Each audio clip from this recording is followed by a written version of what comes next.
മലപ്പുറം പാണ്ടിക്കാട് സാന്ത്വനം palliative സൊസൈറ്റിയുടെ നേതൃത്വത്തിൽ mega പായസം challenge സംഘടിപ്പിച്ചു. പാലിയേറ്റീവിന്റെ പ്രവർത്തനങ്ങൾക്കുള്ള ഫണ്ട് ശേഖരണാർത്ഥമാണ് മധുര സാന്ത്വനം എന്ന പേരിൽ ജനകീയ പായസ ചലഞ്ച് സംഘടിപ്പിച്ചത്.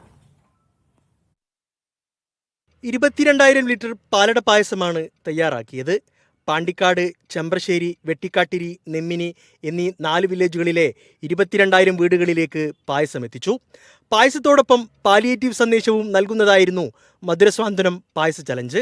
ഈ പാണ്ടിക്കാട് പഞ്ചായത്തിലുള്ള എല്ലാ രാഷ്ട്രീയ പാർട്ടികളും, എല്ലാ മതനേതാക്കന്മാരും, എല്ലാ സംഘടനകളും ഇതിനുവേണ്ടി ഒന്നിക്കുകയും ഒരു പാണ്ടിക്കാട് മോഡൽ ഒരു സൽക്കർമ്മത്തിന് വേണ്ടിയുള്ള ഒരു കൂട്ടായ്മ രൂപപ്പെട്ടു വരുന്നു.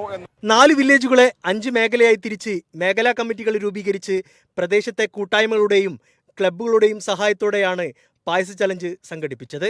വിവിധ ക്ലബ്ബുകളുടെയും കൂട്ടായ്മകളുടെയും നേതൃത്വത്തിൽ പാണ്ടിക്കാട് നെമ്മിനി വില്ലേജുകളെ മൊത്തം 5 സോണായി തിരിച്ച് ഈ സോണിലുള്ള 1.5 ലക്ഷം ഗ്ലാസ് പായസം ഏകദേശം 22,000 വീടുകളിൽ എത്തിക്കുന്ന മഹത്തായ ഒരു പ്രവർത്തനമാണ് ഇന്നിവിടെ നടക്കുന്നത്.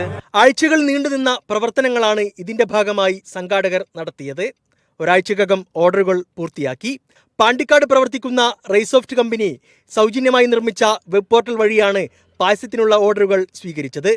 100-ലധികം ക്ലബ്ബുകളും കൂട്ടായ്മകളും സന്നദ്ധ സംഘടനകളും വ്യാപാരികളും വിദ്യാഭ്യാസ സ്ഥാപനങ്ങളും ചലഞ്ചിൽ പങ്കാളികളായി. മീഡിയ 1 മലപ്പുറം.